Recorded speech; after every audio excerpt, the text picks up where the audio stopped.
கர்த்தர் நல்லவர், ஒரு கிருபை என்றும் உள்ளது. கர்த்தருக்கு கொடான கொடி ஸ்தோத்திரம். இன்று தினத்திலும் உங்களோட பேச கர்த்தர் செய்த கிருபைக்காக அவருக்கு நன்றி செலுத்துகிறேன். அடியனை தாங்கும் சப்ஸ்கிரைப் பண்ணும் எல்லா நண்பர்களுக்கும், சிநேகர்களுக்கும், தாயத்தகங்களுக்கும், சகோதர சகோதரிக்கும் என்னுடைய அன்பான இயேசு நாமத்தை வாழ்த்துக்கள், ஸ்தோத்திரங்கள்.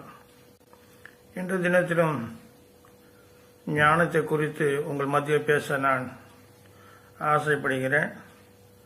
அநேக காரியங்கள், அநேக வார்த்தை நான் சுருக்கமாக பேச கர்த்தர் உதவி செய்வாராக. ஹல்லேலூயா.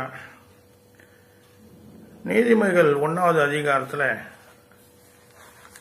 சொல்லப்பட்ட வார்த்தை கவனிப்போம். நீதிமொழிகள் 1வது அதிகாரம் எல்லாருக்கும் தெரிஞ்சா கூட கர்த்தர் நல்லவராக இருக்கார்.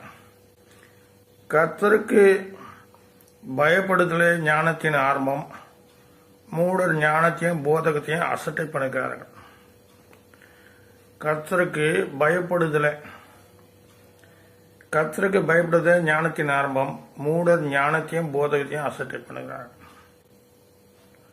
ஒரு ஞானவான்னு சொன்னாக்கா அவன் கர்த்தருக்கு பயப்படுறவனா இருப்பான். ஹல்லேலூயா. ரெண்டாவது, அந்த கர்த்தருக்கு யார் பயப்படுறாங்களோ அவங்கள தான் அந்த ஞானம் தங்கும், தேவனுடைய ஞானம் தங்கும். அவன் ஞானவான் எனப்படுவான். இங்கே வேத வார்த்தை கர்த்தருக்கு பயப்படுறது ஞானத்தின் ஆரம்பம். ஒரு ஞானம் நமக்கு வருது சொன்னாக்கா அந்த கர்த்தருக்கு பயப்படும் போது தேவ ஞானம் நமக்கு கிட்டுகிறது. ஹல்லேலூயா. கர்த்தர் நல்லவர். எனக்கு பிடித்தமான இந்த ஞானத்தில் எதுக்காக இந்த ஞானத்தை குறித்து வாச பேச நான் பிரயாசப்படுறேனாக்கா,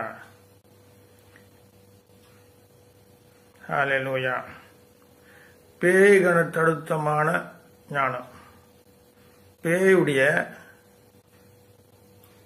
அந்த ஞானம் சில கிட்ட இருக்கு சொல்லிட்டு வேதம் சொல்கிறது. நான் பிறகு வாசிக்கிறேன், அது பார்ப்போம். கர்த்தருக்கு பயப்படுறது ஞானத்தின் ஆரம்பம். இது பிரசங்கி நீதிமொழிகள் 9ல்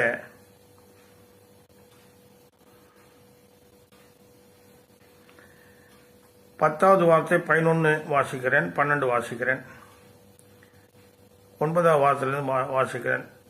ஞானம் உள்ளவனுக்கு போதகம் பண்ணு, அவன் ஞானத்தில் தேறுவான். ஞானம் உள்ளவனுக்கு போதகம் பண்ணு, அவன் ஞானத்தில் தேறுவான். நீதிமானுக்கு உபதேசம் பண்ணு, அவன் அறிவில் விருத்தி அடைவான். கர்த்தருக்கு பயப்படுவதே ஞானத்தின் ஆர்வம், பரிசுத்தனின் அறிவே அறிவு. என்னாலே உன் நாட்கள் பெருகும், உன் ஆயுசு வருஷங்கள் விருத்தியாகும். 12வது வார்த்தை நீதிமொழிகள் 9:12, நீ ஞானியானால் உனக்கென்று ஞானியாவாய், நீ பரிகாசக்காரனானால் நீயே அதன் பலனை அனுபவாய் என்று சொல்கிறது. இன்னைக்கு அநேக ஞானவான்கள் இருக்காங்க, தங்களுக்காக ஞானிகளாக இருக்காங்க, புத்திசாலிகளாக இருக்காங்க. ஆனால் தேவனுக்காக இல்லை, தேவனுடைய ராஜ்யத்துக்காக இல்லை. புறஜாதியில் பார்த்த நிறைய ஞானிகள் இருக்காங்க. அந்த ஞானிகள் தேவன் வெளிப்படவில்லை உலக ஞானத்துக்கு. ஆனால் தேவ ஞானம் வேற, உலக ஞானம் வேற. அதனால இங்கே நீதிமொழிகள் அந்த 9:12, நீ ஞானியானால் உனக்கென்று ஞானியாவாய், நீ பரிகாசக்காரனானால் நீயே உடன் அதன் பலனை அனுப்பாய் என்று சொல்கிறது வேதம். சில பேர் ஞானவான்கள் சொல்றாங்க, அவன் ஞானியா இருந்தா கூட வேதம் சொல்றது நீ ஞானியானா உனக்கென்று தான் நீ ஞானி ஆகிற. நான் புத்தியமான, நான் ஞானி சொன்னா கர்த்தருக்காக இல்லை, நீ கர்த்தருக்காக உனக்காக இருக்க. உன் புத்தியை பிரயோஜனப்படுத்தி உன் ஞானத்தை பிரச்சனை நீ வாயிற. மற்ற தேவனுக்காக ஞானி ஆகலை நீ, தேவனுக்காக புத்திசாலி ஆகலை நீ. ஹல்லேலூயா. உனக்கென்று ஞானி ஆகிற, உனக்கென்று புத்திமானாகிற, உனக்கொன்று போதகராகிறார், உனக்கென்று விசுவாசி, உனக்கென்று நம்பிக்கை. இப்படியா பிரிச்சின்னே போகலாம். ஒருத்தர் சபை வச்சிருக்காருனாக்கா அது தேவனுக்காக வச்சிருக்காரு சபை, தங்கள் சுயத்துக்காக சபை வச்சிருக்காங்க நமக்கு தெரியாது. இதில் பகுத்தறியக்கூடியது என்ன சொன்னாக்கா, நீ போதகனானா உனக்கென்று போதகன் ஆவாய், அப்படி கூட பேசலாம். நீ ஞானி ஆவா உனக்காக, நீ தீர்க்கதரிசினாக்கா உனக்காக தீர்க்கதரிசியாக இருக்கலாம், தேவனுக்காக இருக்கையா சொல்லிட்டு சொல்ல முடியாது. ஆனால் தேவன் தேவன் தான், மனிதன் மனிதன் தான். ஹல்லேலூயா. அதனால் இந்த வார்த்தை பாருங்கள், ரொம்ப பிடிச்ச வார்த்தை. நீ ஞானியானால் உனக்கென்று ஞானியாவாய், நீ பரிகாசக்காரனால் நீயே அதன் பலனை அனுப்பாய் என்று சொல்கிறது. கர்த்தர் நல்லவர். ஏன் சொல்கிறேன், இந்த ஞானத்தை குறித்து என்ன சொல்லப்பட்டு நீதிமொழிகள் 2 நான் வாசிக்கிறேன். அருமையான வார்த்தையை பார்க்க, ஞானத்தை வா என்று கூப்பிடு. நீதிமொழிகள் 2 1 2 3 4 வரைக்கும் நீங்கள் வீட்டில் வாசிங்க. என் மகனே, நீ உன் செவியை ஞானத்துக்கு சாய்த்து உன் இருதயத்தை புத்திக்கு அமைய பண்ணும் பொருட்டு நீ என் வார்த்தைகளை ஏற்றுக்கொண்டு என் கட்டுகளை உன்னிடத்தில் பத்திரப்படுத்தி ஞானத்தை வா என்று கூப்பிடு. புத்தியை சத்தமிட்டு அழைத்து அதை வெள்ளியை போல நாடி புதையல் தேடுகிறது போல தேடுவேனால் அப்போது கர்த்தருக்கு பயப்படுதல் இன்னதென்று உணர்ந்து தேவனை அறியும் அறிவை கண்டடைவான். அப்ப ஞானத்தை எப்படி கூப்பிடணும் சொன்னாக்கா, ஞானத்தை வா என்று கூப்பின்னு சொல்றாரு, புத்தியை சத்தமிட்டு அழைக்கணும்னு சொல்றாரு. அப்போ ஞானத்தை புத்தியை எப்படி தேடுன்னு சொன்னாக்கா, அதை வெள்ளியை போல் நாடி புதையல்களை தேடுகிறது போல தேடுவார்கள்.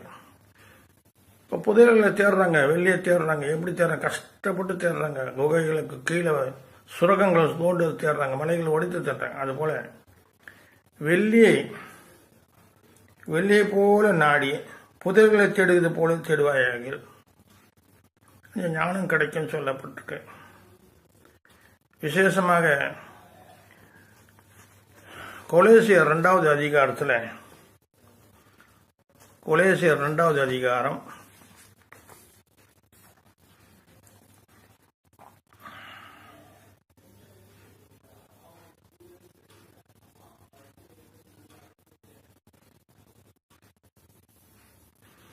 2வது அதிகாரத்தில் நான் 19 வாசிக்கிறேன். 8வது வார்த்தை முதல்ல, கொலோசியர் 8வது வார்த்தையில் 2வது அதிகாரத்தில் 8வது வார்த்தை வாசிக்கிறேன். லோகிக ஞானத்தினாலும் மாயமான தந்திரத்தினாலும் ஒருவனும் உங்களை கொள்ளை போகாதபடிக்கு எச்சரிக்கையாயிருங்கள். அது மனுஷனுடைய பாரம்பரிய நியாயத்தையும் உலக வைப்பாடுகளையும் பற்றியது அல்லாமல் கிறிஸ்துவை பற்றியதல்ல. இந்த ஞானங்கள், சில ஞானங்கள், வித்தியாசமான ஞானங்களுக்கு நான் பிறகு நான் சொல்கிறேன், அது வாசிக்கிறேன். நான் சொல்கிறது இதை குறித்து வைத்துக் கொள்ளுங்கள். ஹல்லேலூயா. இங்கே கொலோசியர் 2:8 லோகிக ஞானத்தினாலும் மாயமான தந்திரத்தினாலும் ஒருவனையும் உங்களை கொள்ளை போகாதபடிக்கு எச்சரிக்கையாருங்க. அது மனுஷர்களின் பாரம்பரிய நியாயத்தையும் உலக வழிபாடுகள் பட்டதே அல்லாமல் கிறிஸ்துவை பற்றினதில்லை. அப்ப கிறிஸ்துடைய ஞானம் ஒன்று இருக்கு, உலக ஞானம் ஒன்று இருக்கு, வேத ஞானம் இருக்கு, மனுஷ ஞானம், அப்படி நிறைய ஞானங்கள் பிரிக்கப்பட்டிருக்குது. ஹல்லேலூயா. அதனால இங்க அதே பாருங்க, கொலோசியர் 2 நான் சொல்ல வேண்டியது என்ன சொன்ன 19 வாசிக்கிறேன். மாயமான தாய்மையிலும் தேவ தூதருக்கு செய்யும் ஆராதனையும் விருப்பமுற்று, சில பேர் மாயமான தாய்மை ஞானம், மாயமான தாய்மையிலும் தேவ தூதருக்கு செய்யும் ஆராதனைகளும் விருப்பமுற்று காணாதவைகளிலே துணிகரமாய் நுழைந்து தன் மாமிசத்தியான வீணாய் இருமாப்ப கொண்டிருக்கிற எவனும் உங்கள் பந்தய பொருள் நீங்கள் எழுந்து போகும்போது உங்களை வஞ்சியாது இருக்க பாருங்கள். நீங்கள் கிறிஸ்துவோட கூட உலகத்து வைப்பாடுக்கு மறுத்ததுண்டானால் இன்னும் உலக வைப்பாடையும் பெய்தவர்கள் போல மனுஷனுடைய கற்பனைப்படியும் போதனைப்படியும் நடந்து தொடாது, ருசி பார்க்காது, தீண்டாது என்ற கட்டளைக்கு உட்படுகிறது. என்ன சில பேர் இப்படிதான் இருக்காங்க. அடுத்தது இவைகளை அனுபவிக்கிறதுனாலே அழிந்து போகுமே, உலகத்தின் ஞானத்தும் அழிந்து போகும், தேவ ஞானம் நிலைத்திருக்கும். அப்போ இவர்கள் அனுபவிக்கிறதுனாலே அழிந்து போகுமே. கொலோசியர் 2:23-24 வாசிக்கிறேன். இப்படிப்பட்ட போதனைகள் சுய இஷ்டமான ஆராதனையும், சில போதனைகள் பாருங்க, சுய இஷ்டமாக ஆராதனை பண்ணுவாங்க, சுய இஷ்டமாக போதிப்பாங்க. இது எப்படி சொன்னாக்கா, இப்படிப்பட்ட போதனைகள் சுய இஷ்டமான ஆராதனை. சுய இஷ்டமான ஆராதனை இப்போ நீங்கள் பார்க்குறீங்க, யூடியூப்பில் அநேகர் ஊழியக்காரங்க ஆடுறாங்க, பாடுறாங்க, விசில் அடிக்கிறாங்க, ஓ போடு சொல்கிறாங்க, ஆ போடு சொல்கிறாங்க. அது என்னவோங்க, நமக்கு புரியலைங்க, அவங்களுக்கு புரிஞ்சது அதான். இது என்ன ஞானம்? லௌகிக ஞானம், உலக ஞானம். அவங்க என்ன செய்ய, இப்படிப்பட்ட போதைகள் சுய இஷ்டமான ஆராதனை, சுயமான ஆராதனை பண்ணுவாங்க. சுயமா ஆடி பாடி கூத்தாடி விசில் அடிச்சு அதெல்லாம் செய்யறதுல தேவ ஆராதனை கிடையாது. அது சுயமான ஆராதனை. அப்போ பரிசுத்தவான்கள்லாம் சுயமான ஆராதனை விரும்பல, தேவனுக்குரிய ஆராதனை. மோசே கிட்ட சொல்றேன், எகிப்தில் இருக்கும்போது 400 வருஷம் எகிப்து ஆராதிக்கும்படியாக எங்களை அனுப்பு சொல்றாரு. தேவனை கர்த்தரை ஆராதிக்கும்படியாக எங்களை அனுப்பு, கர்த்தரை ஆராதிக்கும்படியாக எங்களை அனுப்பு சொன்னாரு. இங்கே இஷ்டமான ஆராதனையும் மாயமான தாய்மை. பார்த்தா, ஐயா சோத்ரையா, நல்லா இருக்கீங்களா?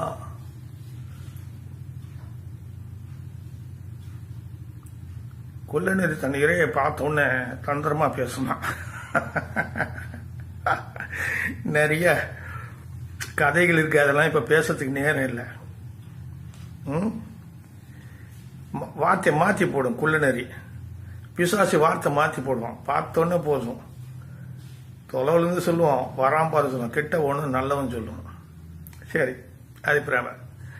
மாயமான தாய்மை, சரீர ஒடுக்கத்தையும் பற்றி. சரீர ஒடுக்கம் இது ஒரு ஞானமா? இஷ்டமான ஆராதனை ஒரு ஞானம், மாயமான தாய்மை ஒரு ஞானம், சரீர ஒடுக்கத்தையும் பற்றிய ஞானம் என்கிற பேர் கொண்டிருந்தாலும் அவெல்லாம் என்ன இருக்கு, ஞானம் சொல்லிட்டு பேர் கொண்டிருக்கான். நாங்கெல்லாம் எப்படி ஆராதிக்கிறோம், ஆடி பாடி.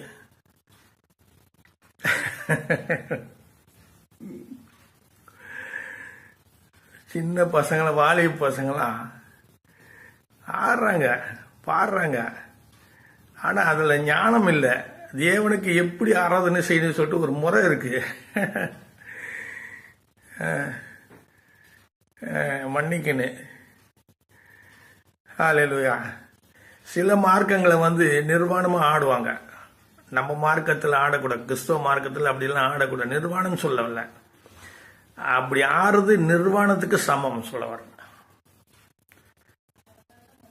தேவன் என்ன பண்ண, அவன் நிர்வாணிகள் என்று கண்டு அத்திலைகளை கொண்டு தங்களை உண்டாக்கி கொண்டாங்க. என்ன உடைகளை. நான் சொல்றது என் மேல வருத்தப்பட, சிந்தித்து பாருங்க. ஆராதனை தேவனுக்கு உகந்தது. அது உலகத்தான் போல நம்ம செய்யக்கூடாது. பயபக்திக்குரியவர் கத்திரகுத்தின அவர் பயபக்திக்குரியவர். அவருக்கு எப்படி செய்யணும்? ஆனா நீ ஆனா பானா அவர் பார்த்து கம்முன்னு இருப்பாரு. உலக ஞானம் கொண்டு நீ சம்பாதிக்கலாம், கார் வாங்கலாம், பங்களா வாங்கலாம், ஃப்ளைட்டு கூட வாங்கலாம், மேலே போகலாம், ரேக்கெட் வாங்கி கூட சந்திரமண்டலம் போகலாம், பரலோகம் போக முடியாது. ஹல்லேலூயா.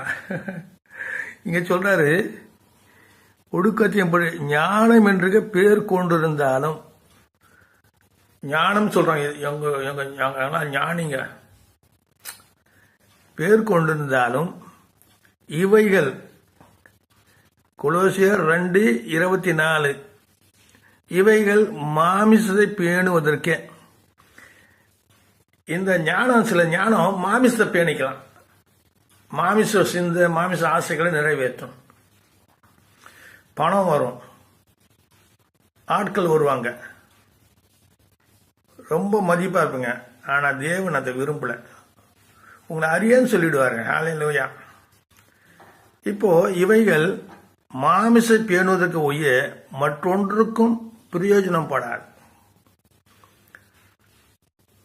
ஆமா, உலக ஞானம். நல்லா புஷ்டியாக இருப்பீங்க, எல்லாம் கிடைக்கும். ஆனால் தேவன் அங்கீகரிக்க மாட்டார். சரி, கர்த்தர் நல்லவர்.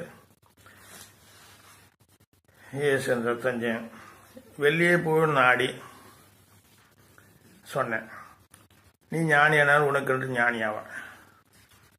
நீதிமைகள் ஒன்றில் ஞானத்தை எதிர்க்கும் நீதிமைகள். ஓ ஜீசஸ்,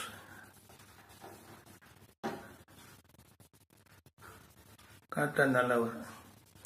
தானியேல் 12வது அதிகாரத்தில் 37 10:40 10:49.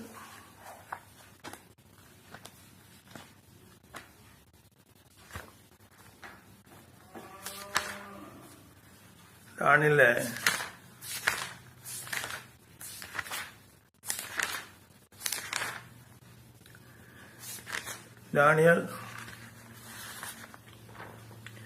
தானியேல் 12வது அதிகாரத்தில் 37வது வார்த்தையை பார்க்கிறேன். ஞானவான்கள் ஆகாய மண்டலத்தின் ஒளியைப் போலவும் அநேக நீதிக்குட்படுத்தர்களாகவும் நட்சத்திரங்கள் போல என்றென்றைக்கும் உள்ள சதா காலம் பிரகாசிப்பார்கள்.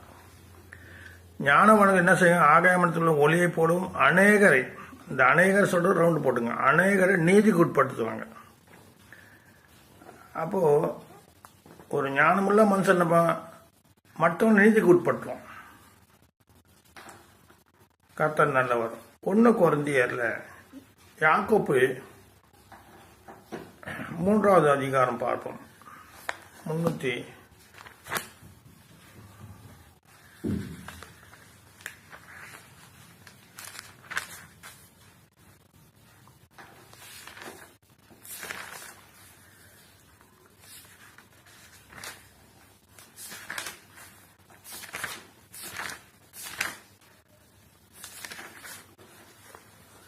ஹல்லேலூயா. யாக்கோப்பு 3வது அதிகாரத்தில் 13-18 வரைக்கும் நான் வாசிக்கிறேன். ஹல்லேலூயா. உங்களில் ஞானியும் விவேகமாய் இருக்கிறவன் எவன்? உங்களில் ஞானமும் விவேகமாய் இருக்கிறவன் எவனோ அவன் ஞானத்துக்குரிய சாந்தத்தோடு தன் கிரியைகளை நல்ல நடக்கை காண்பிக்க கடவான். நல்ல நடக்கை. ஹல்லேலூயா. எனக்கு ஆச்சரியமா இருக்கு. சில பேர் தைரியமா வசனத்தை பெட்டி போட்டு ஆடுறாங்க, பாடுறாங்க, செய்யறாங்க. ஆனால் ஒரு இடத்துல போய் மாட்டிக்குவாங்க. தேவன் பார்த்துன்னு இருப்பார். சறுக்கல்ல கொண்டு போய் விட்டுடுவார். துர்மார்க்கன் சறுக்கல வைக்கப்பட்டிருக்கான்னு சொல்லப்பட்டிருக்கு. அதனால தேவனுடைய மனுஷனை அவர் எங்க வச்சிருக்காரு? அவர் கரத்துக்குள்ள வச்சிருக்காரு. ஆனால் கர்த்தர் நல்லவர். இங்க வாசிப்போம். உங்களில் ஞானியும் விவேகமாக இருக்க எவனோ அவன் ஞானத்துக்குரிய சாந்தத்தோடு தன் கிரியைகளை நல்ல நடக்கலை காண்பு. நல்ல நடக்கலை காட்டணும். நல்ல நடக்க. அப்போ நல்ல நடக்கலை காண்பிக்க கடவான். உங்கள் இருதயத்தில் கசப்பான வைராகியத்தையும் விரோதத்தையும் வைத்தீர்களானால் நீங்கள் பெருமை பாராட்டுதுங்கள். சத்தியத்துக்கு விரோதமாய் பொய் சொல்லாமல் இருங்கள். அப்போ யாக்கோபு 3:15 பாருங்க. இப்படிப்பட்ட ஞானம் பரத்திலிருந்து இறங்குற ஞானமாய் இராமல், சில ஞானம் பரலோகத்திலிருந்து வர்றதில்லை, பரத்திலிருந்து வர ஞானம் கிடையாது. அதுதான் சொல்லப்பட்டு இப்படிப்பட்ட ஞானம் பரத்திலிருந்து இறங்கி வருகிற ஞானமாயிராம ஒன்று லோகிக சம்பந்தமானதும் ஜென்ம சுபாவத்துக்குரியதும் பேய் தனத்து அடுத்தமாக இருக்கிறது. பேய் தனத்துக்கு அடுத்தமாக தான் எனக்கு ரொம்ப பிடிச்சிருங்க. சில பேய் தனத்துக்கு அடுத்தமா பேயுடைய ஞானமாக இருக்க சொல்லப்பட்டிருக்கு. ஒன்று லோகிக ஞானம், 2வது ஜென்ம சுபாவமாக இருக்கிறது ஞானம். ஜென்ம சுபாவம். சில பேர் ஜென்ம சுபாவம் ஞானம் மாறவே மாறாது. சிலருக்கு லோகிக ஞானம் இருக்கும், ஜென்ம சுபாவம் ஞானம் இருக்கும். பேய் தனத்துக்கு அடுத்த ஞானம். அந்த பேய் பிசாசுக்கு எப்படி தந்திரமான ஞானம் இருக்கும், அது போல ஞானங்கள் சில பேர் யூஸ் பண்ணுவாங்க. அதுவும் உதவாது. தேவ ஞானம் தான் கடைசியில் உதவும். பேய் தனத்துக்கு அடுத்ததமாக இருக்குது. வைராக்கியமும் விரோதம் எங்கே உண்டோ அங்கே கலகம் சகல துர்சைகளும் உண்டு. அடுத்து சொல்றாரு யாக்கோபு 3வது அதிகாரத்தை 17, பரத்திலிருந்து வருகிற ஞானமும் பரலோகத்திலிருந்து வர ஞானம் எப்படிப்பட்டது சொல்றேன்னாக்கா, முதல்ல லோகிய ஞானம், அப்புறம் ஜென்மசுபாவ ஞானம், பேய் ஞானத்தை பற்றி பார்த்தோம். இங்க 17 பரலோகத்திலிருந்து வர ஞானமும் முதலாவது சுத்தமுள்ளதாயம் இருக்கும். பரலோகத்திலிருந்து வர ஞானம் எப்படி இருக்கும்? சுத்தமா இருக்குமா? ஹல்லேலூயா. அடுத்தது முதலாவது சுத்தம் உள்ளதாயும், பின்பு சமாதானம், தேவ சமாதானம் சொல்றேன், தேவ ஞானம், தேவ சமாதானம். அடுத்தது சாந்தம், தேவ சாந்தம், சாந்தமும் இணக்கம் உள்ளதா, எல்லாரோட இணங்கி போகும். எல்லா ஊழியக்காரும் ஒருத்தோட ஒருத்தர் இணங்கி போறது அந்த ஞானம் இருக்குன்னு இன்னைக்கு இல்லை. ஹல்லேலூயா. பெரிய பெரிய மீட்டிங் போடுறாங்க, மகிழ்ச்சியின் கூட்டம், ஆசுவாதம் கூட்டம் சொல்லிட்டு தனிப்பட்ட முறையில் ஒன்றும் செய்ய முடியல. ஹல்லேலூயா. அப்போ சாந்தம் இணக்கம் உள்ளதாயும், இரக்கத்தினாலும், இரக்கமுள்ள ஞானம். சமாரியன் என்ன பண்ண? இரக்கமுள்ள ஞானம் பெற்றிருந்தான், நல்ல சமாரியன். ஆண்டவர் இரக்கம் உள்ளவர். அப்ப இரக்கமுள்ள ஞானத்தாலும் நற்கணிகளாலும், நற்கணிகள் உள்ள ஞானம். அடுத்தது நிறைந்ததாயும் பட்சபாதம் இல்லாததாயும். சில ஞானம் பட்சபாதமே இருக்காது, தேவனுக்காக எல்லாத்தையும் சகிக்கும், மாயமற்றதாக இருக்கிறது. தேவ ஞானம் மாயமற்றதாக இருக்கிறது. ஹல்லேலூயா. அதனால பரத்தின ஞானத்துக்கும் உலக ஞானத்துக்கும் பிசாசு ஞானங்களுக்கும் வித்தியாசம் உண்டு. ஆனா தேவனுடைய ஞானத்தை நாடுங்கள். ஹல்லேலூயா. நீதியாகிய கனியானது சமாதானத்தை நடிப்புக்கிறனாலே சமாதானத்திலே விதிக்கப்படுகிறது. அதனால ஒண்ணு கொஞ்சம்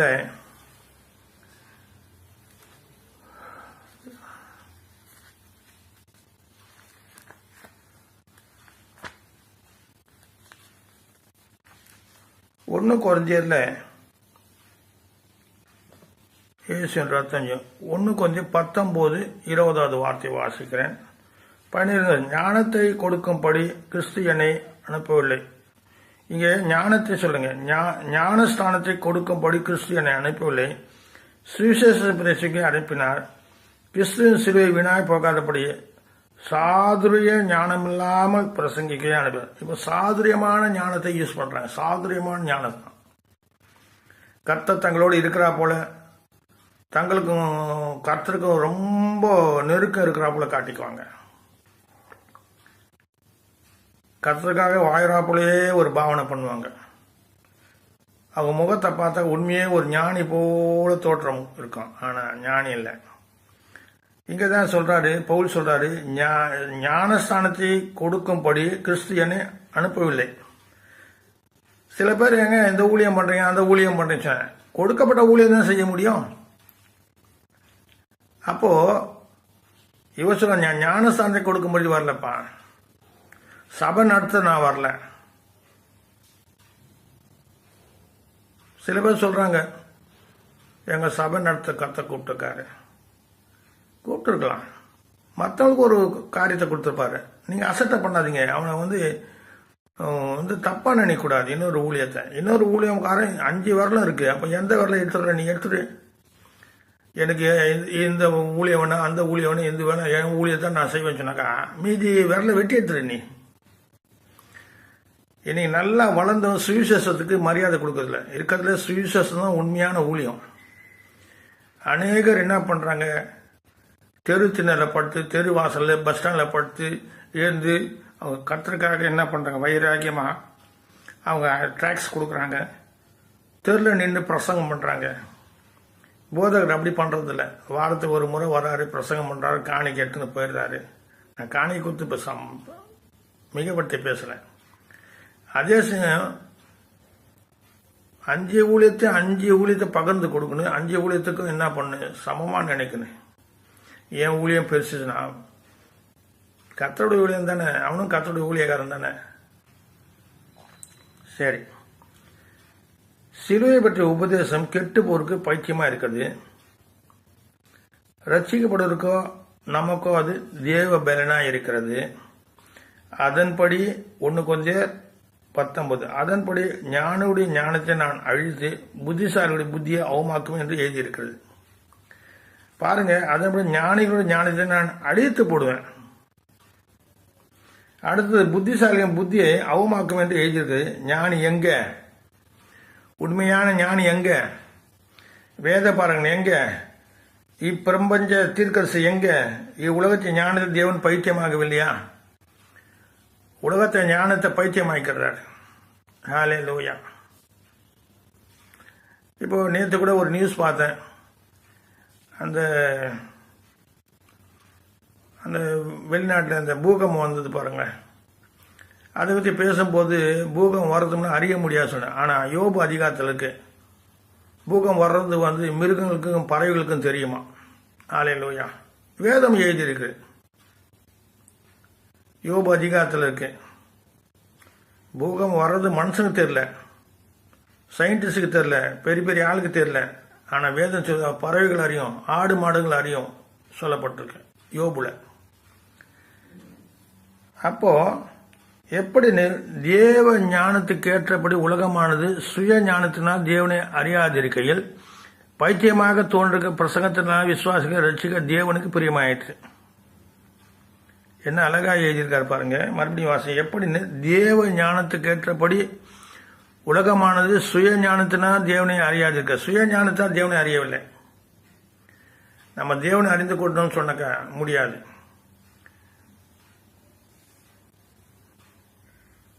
ஒரு நண்பன் என்னை தேடின்னு வந்தார். ஒன்றா பேசின்னு இருக்கச்ச அவர் நானும் ஒரு காலத்தில் ஹிந்துவா இயேசுக்கு ஏற்றுக்கினேன். இயேசு என்னை தேடி வந்தார். நானா தேடின்னு போல, அவரே தேடி என்னை ரட்சித்தார். ஒரு சகோதரர் சொன்னார், நாங்கள் எல்லா ஆலயத்துக்கு போவோம், ஆனால் எங்கள் கடவுளை நாங்கள் பார்க்குறோம், எங்கள் சாமியை நாங்கள் பார்க்குறோன்னு சொன்னார். ஆனால் ஐயா, உங்கள் ஆலயத்தில் நீங்கள் போகிறீங்க, உங்கள் சாமியை பார்க்க முடியலையே சொன்னார். அதுக்கு நாங்கள் சொன்னோம், ஐயா நீங்கள் உங்கள் ஆலயத்தில் போய் உங்கள் சாமியை பார்க்குறீங்க, நீங்கள் தான் உங்கள் சாமியை பார்க்குறீங்க. நாங்கள் எங்கள் சர்ச்சு எங்கள் சபைக்கு போகிறதுல எங்கள் சாமி எங்களை பார்க்குறார், காண்கிற தேவன். நீ அவரை பார்க்குற, எங்கள் கடவுள் எங்களை பார்க்குறாரு. அதில் சபைக்குள்ளே போனோன்னு நாங்கள் கடவுளை பார்க்க முடியல சொன்னாக்கா, கடவுள் எங்களை பார்க்குறாரு, ஏசு சாமி எங்களை பார்க்குறாரு. இதுதான் ரகசியம். கர்த்தர் நல்லவர். அதனால இது அவர் என்ன எப்படி தேவ ஞானத்துக்கு ஏற்றபடி உலகமான சுய ஞானத்தினால் தேவனை அறிய முடியாது. பைத்தியமாக தோன்றுக்கு பிரசங்கத்தினால் விசுவாச ரட்சிக்க தேவனுக்கு பிரியமாயிற்று. கர்த்தர் நல்லவர். யூதர்கள் அடையாளத்தை தேடுகிறார்கள், கிரேக்க ஞானத்தை தேடுகிறார்கள். நாங்களோ சிலுவையில் அறையப்பட்ட இயேசு கிறிஸ்து பிரசங்கம் அவர் யூதருக்கு இடராயும் கிரேருக்கு பைத்தியமாக இருக்கிறார். அவர் சொல்றாரு, ஐயா நாங்கள் சிலுவையில் அறையப்பட்ட இயேசு தான் பிரசங்கிக்கிறோம். சில சார் சொன்னாங்க நாங்கள் குழந்தை இயேசு ஆராய்க்கிறோம், இறுதி ஆண்டவர் ஆராய்க்கிறோம். எத்தனையோ விதமான பிரிவுகள் ஆகிப்போச்சு கிறிஸ்துவ மார்க்கத்தில். ஆனால் பவுல் சொல்ல ஞானமா நீங்க தெரிந்து கொள்ளுங்க. ஒன்று கொஞ்சம் அவர் சொல்றாரு 21, நாங்களோ கிறிஸ்துவே சிலுவையில் அறையப்பட்ட கிறிஸ்துவை பிரசங்கிக்கிறோம். அவர் யூதர்கிட்ட தான் கிரேக்கு பைத்தியமா இருக்கிறார். ஆகிலும் யூதரானும் கிரேக்கனும் எவர் அழைக்கப்பட்டிருக்கிறார்களோ அவர் கிறிஸ்து தேவபலம் தேவ ஞானமாய் இருக்கிறார். அதன்படி தேவனுடைய பைத்தியம் எனப்படுவது மனுஷனுடைய ஞானத்தினாலும் அதிக ஞானமாய் இருக்கிறது. தேவனுடைய பலவீனம் எனப்படுவது மனுஷனுடைய பலத்தினாலும் அதிக பலமாய் இருக்கிறது. அதனால இந்த ஞானத்தை குறித்து வாசிங்க. பிரசங்கி, அடுத்த பிரசங்கி போவோம்.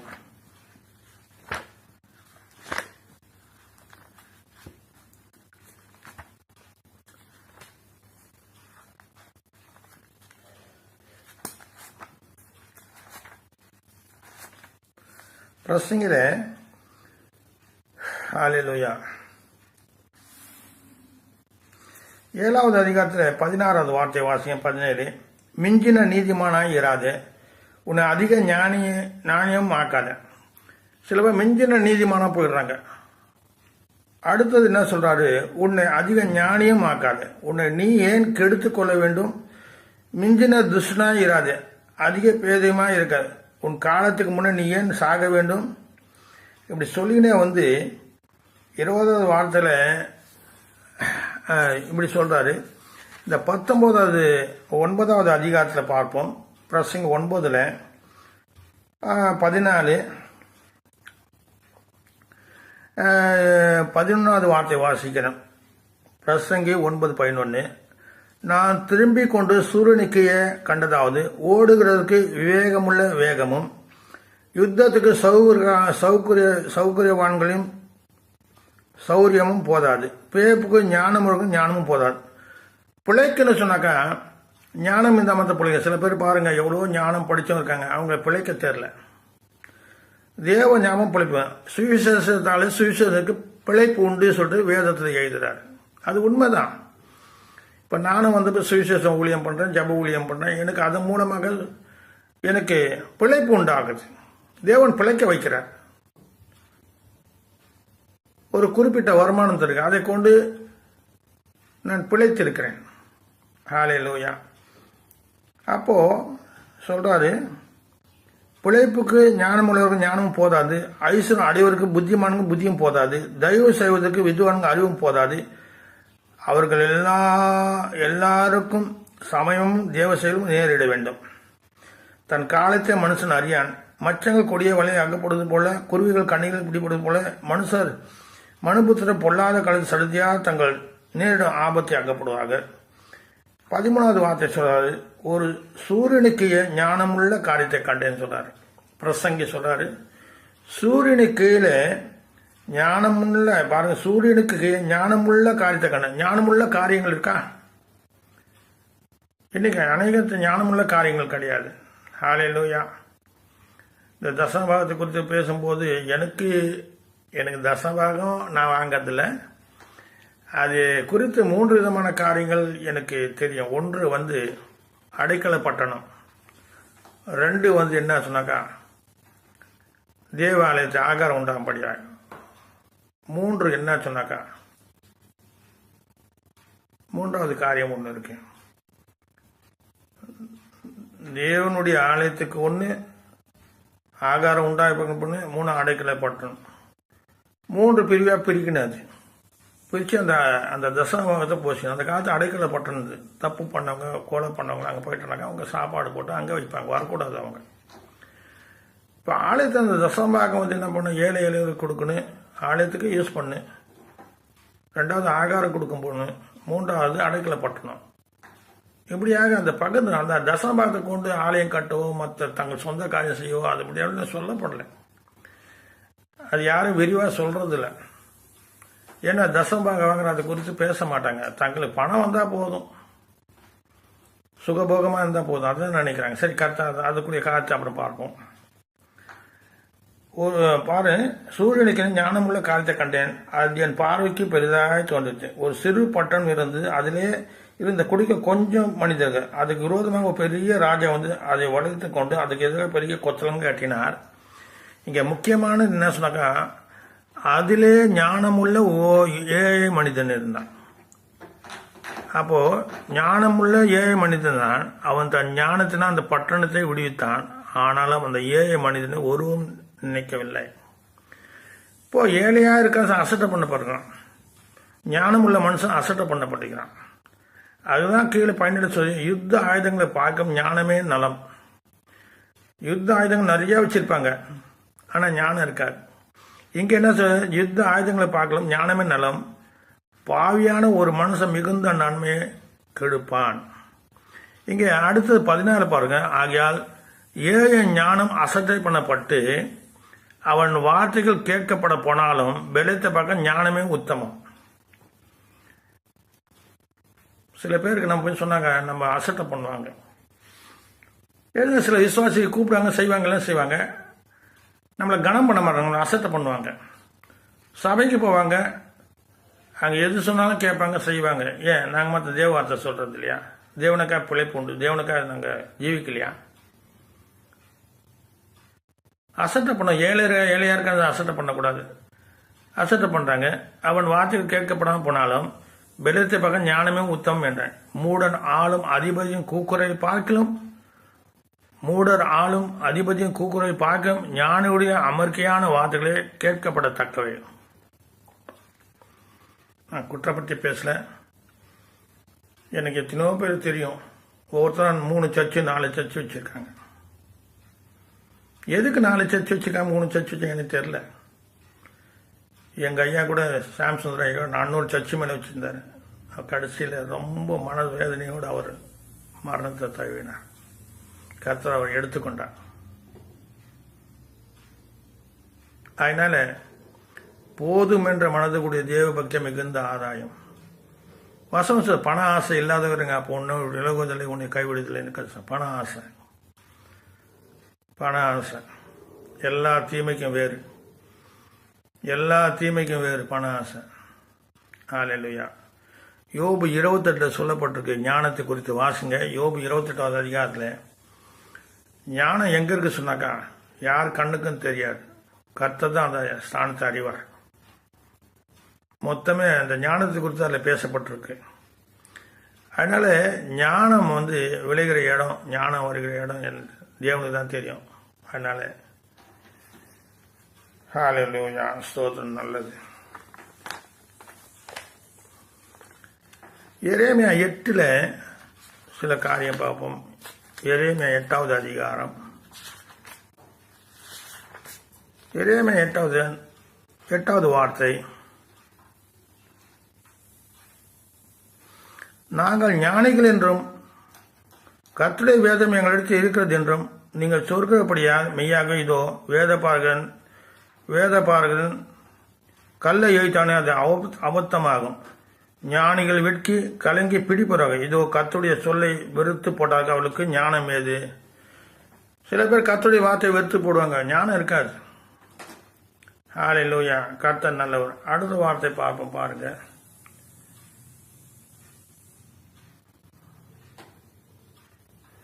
ஒன்று கொரிந்தியர் 10ல் ஒரு வார்த்தை பார்ப்போம்.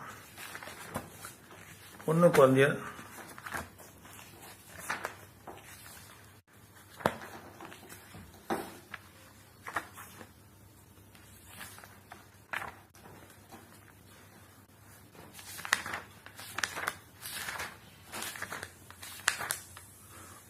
10வது அதிகாரத்தில் ஒரு வார்த்தை பார்ப்போம். அதில் 20, 21.